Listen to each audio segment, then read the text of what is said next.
없지만요, 이기게 해주시는 분이 우리 안에 계십니다. 우리를 도와주시는 헬퍼가 우리 안에 계십니다. 그래서 그 주님께 우리가 은혜를 구해야 됩니다. 그래서 하나님 아버지, 이 고난을 잘 감당하게 붙들어 주시옵소서. 이 시험을 이길 수 있는 능력을 허락해 주옵소서. 승리케 주님 붙들어 주옵소서라고 간절히 은혜를 구하더니요, 하나님께서는 우리의 기도를 들으셨어요. 감당케 해주시고 시험 당할 때 이기게 해주시고 승리하도록 은혜를 베풀어 주시는 분이 전능하신 하나님인 줄 믿습니다. 성도는요, 내 감정과 내 경험과 이론으로 살아가는 것이 아니라 이 성령님을 의지해서 약속의 말씀을 의지하며 살아갈 때 주님께서 도와주심으로 그럼에도 불구하고 이기고 승리하는 삶을 살게 되는 것이니까, 또 한 주간 이 암송 말씀, 좀 쉽지 않은 말씀이지만 한번 암송하심으로써 이 말씀 붙들고 또 승리하는 한 주간을 살아가시기를 주님의 이름으로 축복합니다. 자, 오늘도 지난 주일에 이어서 로마서 13장 말씀을 통해서 은혜를 나누도록 하겠습니다. 사도 바울은 지난 말씀 1절 2절에 이렇게 말씀합니다. 로마의 성도들에게 각 사람은 위에 있는 권세들에게 복종하라.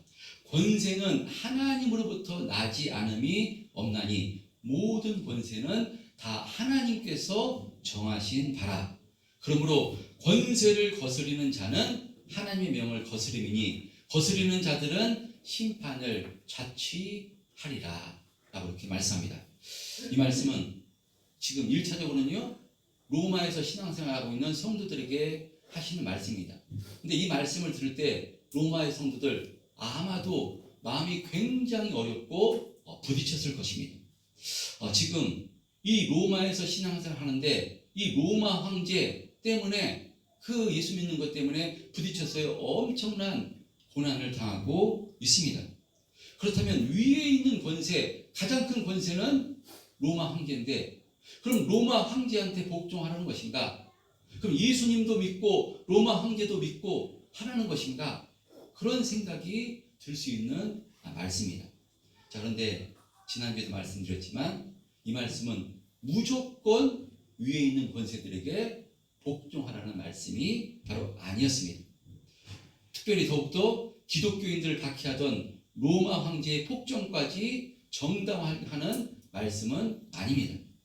그러므로 위에 있는 권세들에게 복종하라는 말씀은요, 세상 모든 질서와 주권이 결국 하나님께 있음을 인정하라는 것입니다.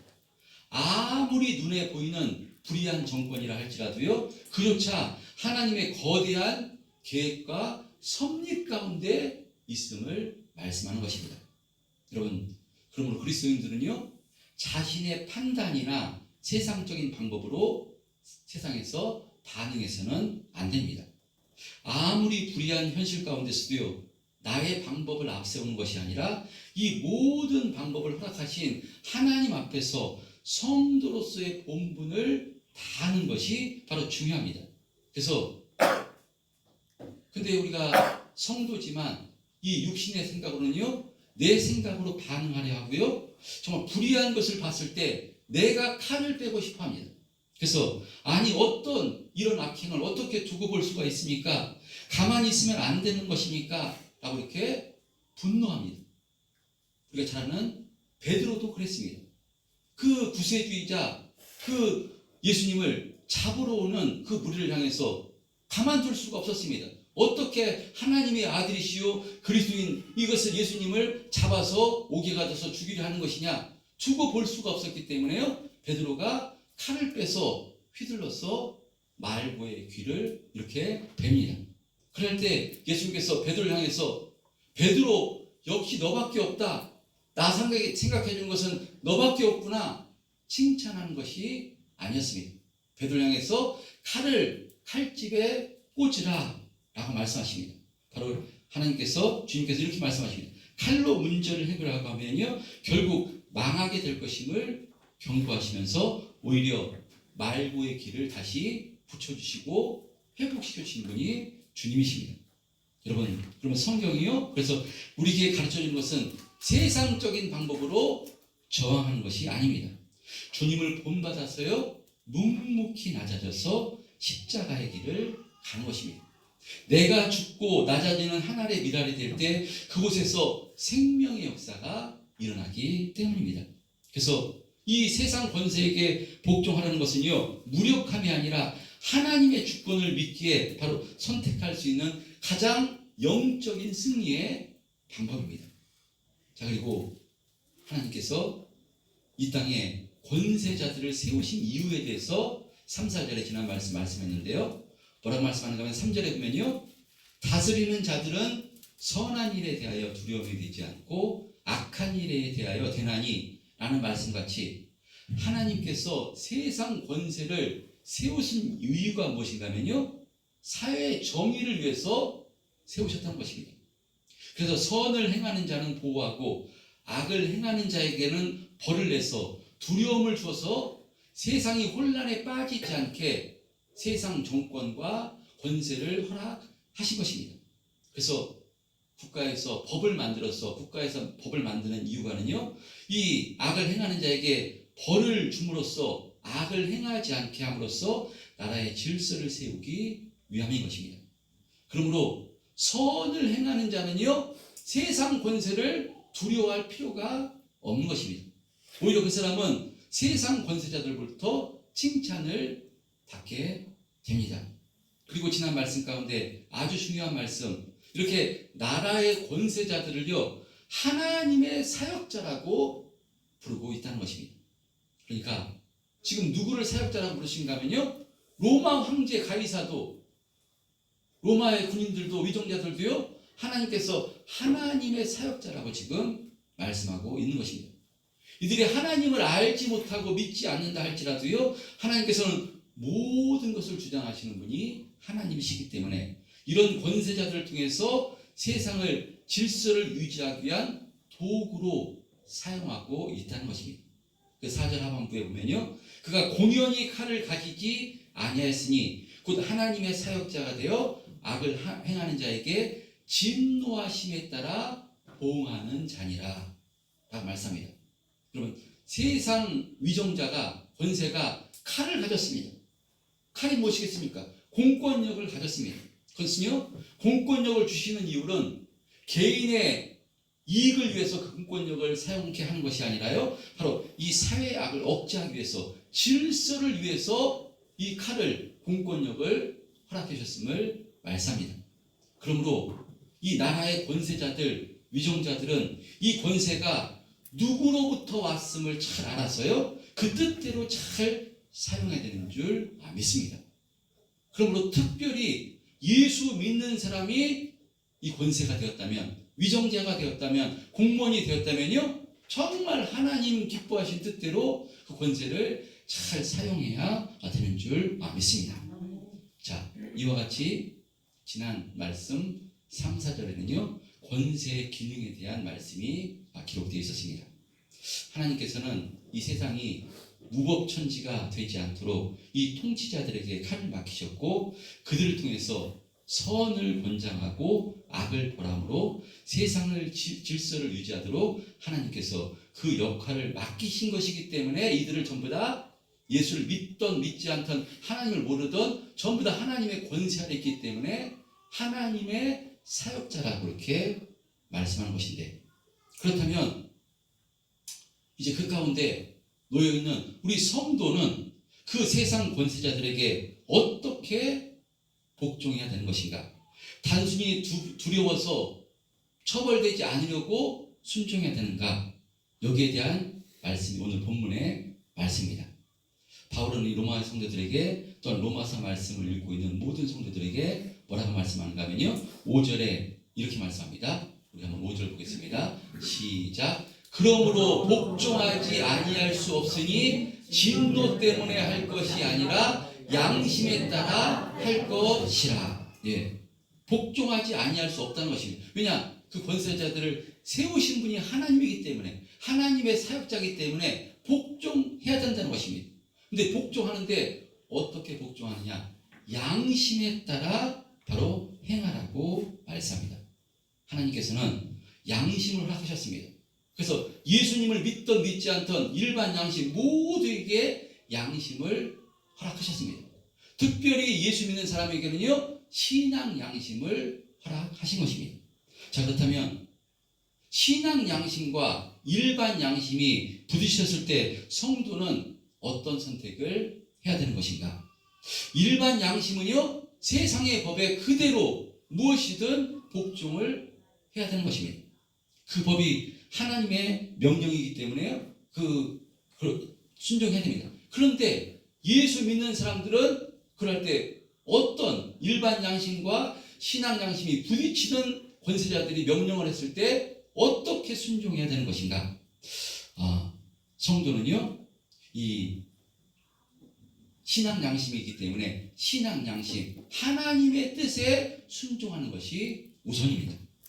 그래서 성경에 보면 출애굽기 1장에 보면요, 이스라엘 백성들이 애굽에서 종살이를 할 때 이 인원이 엄청나게 번성하니까 이 애굽의 바로가 어떻게 하냐, 산파들에게 남자 아이들이 태어나면 전부 다 죽이라는 명령을 합니다. 그러니까 왕이 명령을 하니까요, 세상 가장 큰 권세가 명령을 하기 때문에 그 명령에 순종하지 않으면 죽임을 당하는 것입니다. 그랬을 때 신앙 양심이 가지고 있는 히브리 산파는 어떻게 하는가 하면요, 십브라와 부하는요 어떻게 하는가 하면 그 남자아이들 전부 다 죽이라는 바로의 명령에 불순종하고요, 남자 사내들을 전부 다 살립니다. 그 성경은 왜 이들이 이런 결정을 했는가? 출애굽기 1장 17절에 보면요, 이렇게 말씀합니다. 그러나 산파들이 하나님을 두려워하여 애굽 왕의 명령을 어기고 남자 아이들을 살린지라 라고 말씀합니다. 세상 왕 권세 바로가 주기로 했지만 하나님을 두려워해서 이 히브리 산파들은요, 사내 아들을 살린 것입니다. 그랬을 때 출애굽기 1장 몇 절이죠? 21장에 보면요, 그 산파들은 하나님을 경외하였으므로 하나님이 그들의 집안을 흥왕하게 하신지라. 할렐루야. 신앙 양심과 일반 양심이 있습니다. 그랬을 때 성도들은 어떤 양심을 선택해야 되는가 하면요, 신앙 양심을 선택해야 되는 것입니다. 일반적인 것은 전부 다 이 세상 권세에 복종하되 이 부딪히는 것, 신앙 양심과 일반 양심이 부딪혔을 때는요, 하나님을 경외하고 하나님을 두려워하는 사람이 성도이기 때문에요, 하나님 뜻에 순종할 때 하나님께서 그 사람을 책임져 주시고 그 가정을 흥왕케 해주셨다라고 성경은 말씀하고 있는 것입니다. 신약 성경에도 보면요, 사도행전 4장에 보면요, 이 베드로와 이 요한이 바로 이 성경을 힘입어서 복음을 전할 때 대제사장을 비롯한 사내들인 공회원들이요, 무엇이라고 결정하는가 하면요, 너희들 예수의 이름으로 말하지도 말고 가르치지도 말라 라고 이렇게 강력한 경고를 합니다. 그래서 이에 대해서 이런 명령을 받았을 때 베드로와 요한이 뭐라고 얘기하는가 하면요, 사도행전 4장 19절 20절에 보면요, 뭐라고 얘기하는가 하면요, 시작. 베드로와 요한이 대답하여 이르되 하나님 앞에서 너의 말을 듣는 것이 하나님의 말씀을 듣는 것보다 옳은가 판단하라. 그래서 우리는 보고 들은 것을 말하지 아니할 수 없노라 라고 이렇게 선포합니다. 또 계속해서 협박합니다. 그랬을 때요, 사도행전 5장 42절에 보면요, 뭐라고 말씀하는가 하면요, 그들이 날마다 성전에 있든지 집에 있든지 예수는 그리스도라고 가르치기를 그치지 아니한지라 라고 말씀하고 있습니다. 이와 같이 성도는요, 어떤 결정을 할 때 일반 양심과 신앙 양심이 부딪힐 때 언제나 주님의 뜻이 무엇인가, 하나님의 말씀이 기준이 돼서 거기에 순종해야 되는 것이 성도인 줄 믿습니다. 성경에 이와 같은 대표적인 인물 또 누가 있는가 하면요, 다니엘과 세 친구들이 있는 것이고요, 그리고 너무나 잘 알고 있는 다윗도 바로 여기에 합당한 인물입니다. 다윗은 우리가 잘 알고 있듯이요, 사울이 그렇게 죽이려 해가지고요, 그냥 도망다닙니다. 3,000명의 군대를 이끌고 사울이 다윗을 죽이려 할 때 다윗이 어디를 피하는가 하면 풀 속에 피합니다. 피했을 때 어찌된 일인지 이 사울이 용변을 해결하려고 다윗이 있는 굴 속에 호롤 단신으로 이렇게 용변을 부리고 들어왔을 때 얼마나 저력의 기입니까? 원수 자기를 죽이려는 이 사울, 그냥 칼을 빼어서 죽이면요 도망자 신세를 하지 않아도 됩니다. 모든 것이 해방되는 절호의 원수가 불기회가 그에게 주어졌습니다. 그때 다윗은 어떤 결정을 한 것인가 하면요, 여호와의 기름 부은 자를 치는 것은 하나님께서 금하시는 것을 알았기 때문에 이 사울을 해한 것이 아니라 사울의 옷자락만 배웠던 것을 우리가 잘 알고 있습니다. 원수가 있는 것은요 나에게 있는 것이 아니라 하나님께 있기 때문에 하나님께 맡기고 바로 이 다윗은 그것을 자신이 행하지 않습니다. 그리고 끌어안습니다. 그랬을 때 우리가 다윗이 이 사울을 통해서 벗어나고요 어떻게 회복되는가 우리가 성경을 통해서 너무나 잘 알고 있는 내용입니다. 여러분, 그러므로 성도는요 내 생각과 내 감정으로 행하는 것이 아니라 하나님의 뜻이 무엇인가 분별해서 거기에 순종할 때 하나님께서는요 하나님의 방법으로 축복해 주시고 은혜를 베풀어 주시는 것이니까요, 진짜 실력은 무엇이냐? 하나님 말씀에 순종하는 것이 진짜 실력인 줄 믿습니다.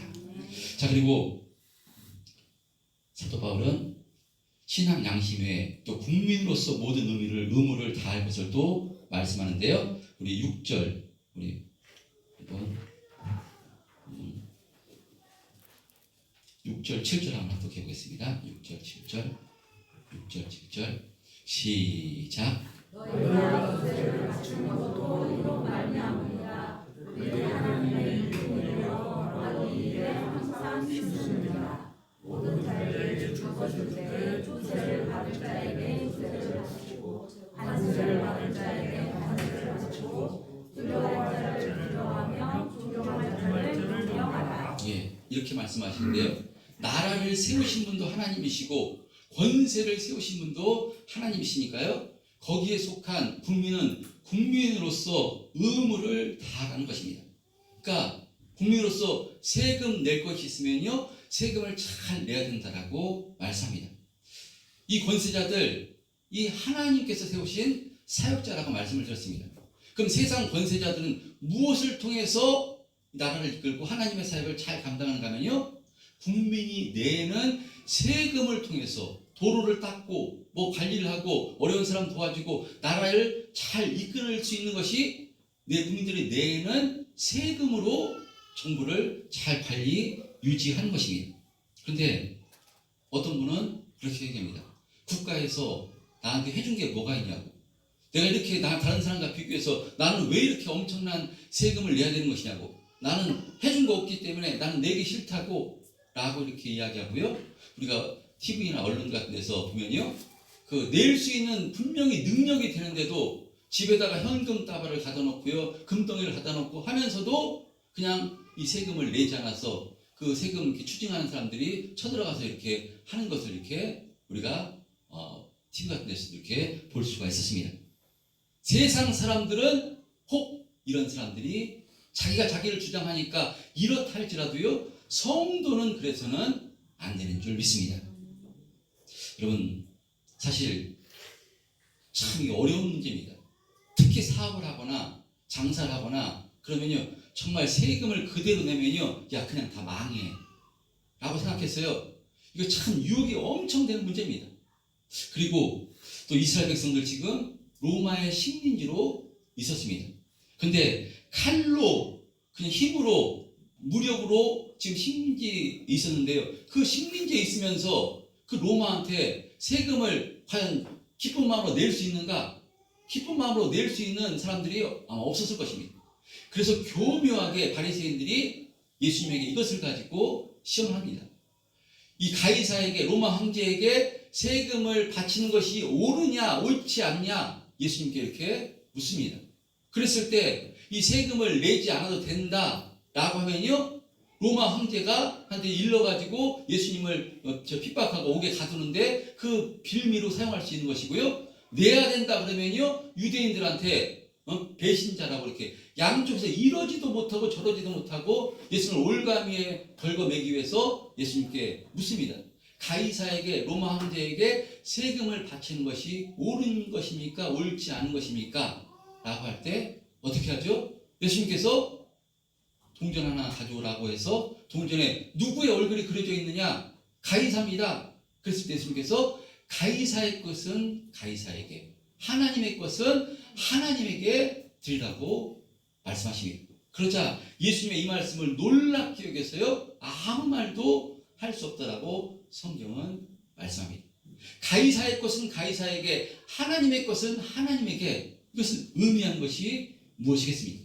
이것은요, 가이사에게 세금을 바치라는 뜻을 넘어서 세상 시민으로서 의무를 다하되 너의 영혼과 너의 삶의 주인은 전능하신 하나님이심을 잊지 말라는 주님의 가르침입니다. 여러분, 이중적인 의미를 가지고 있습니다. 그러므로 성도로서는요, 이 땅 살아갈 때 이 땅에서도 국민으로서 의를 다해야 되는 것인데, 왜냐하면 이 모든 역사의 주관자가 하나님이시기 때문입니다. 그래서 이 신앙, 이 믿음이 세워지는 것이 너무나 중요합니다.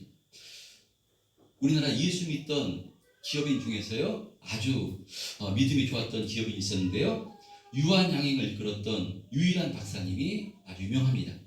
1960년대 정권이 바뀌게 되면 정권이 어떻게 무엇하는가 하면요, 정치 자금을 내놓으라고 이렇게 협박을 합니다. 근데 내놓지 않자 보복하기 위해서 우리가 잘 아는 세무조사를 때립니다. 그런데 탈탈 털었는데 전혀 탈세의 흔적이 없었다고 합니다. 그래서 그 당시 조사관들이요, 아무리 닦아도 먼지가 나지 않는 거울 같습니다. 법대라면 다 망한다고 하는데 이분은 법보다 더 정직하게 세금을 냈습니다라고 인정했다는 것입니다. 이 유일한 박사님 생전에 이런 말씀을 남기셨는데요, 정직하게 세금을 내는 것이 나라를 사랑하는 것이고 그것이 정직한 국민의 도리다 라고 말씀을 남기셨습니다. 여러분, 하나님을 섬기는 기독교인으로서 정말 본이 되는 삶을 사신 것인데 우리가 정말로 본받아야 되는 모습이라고 생각합니다. 참 쉽지 않습니다. 월급을 받도 남의 그 회사에서 월급을 받는 경우에는요, 그래도 띄고 받기 때문에 그것이 할 수가 있는데요, 개인 사업을 한다거나 참 도전이 되는 말씀이고요, 엄청나게 쉽지 않은 말씀입니다. 저도 마찬가지입니다. 개인 사업을 했기 때문에 이거 정말, 그런데요, 할 수 있는 만큼, 할렐루야, 100%는요 정말 하기 힘듭니다.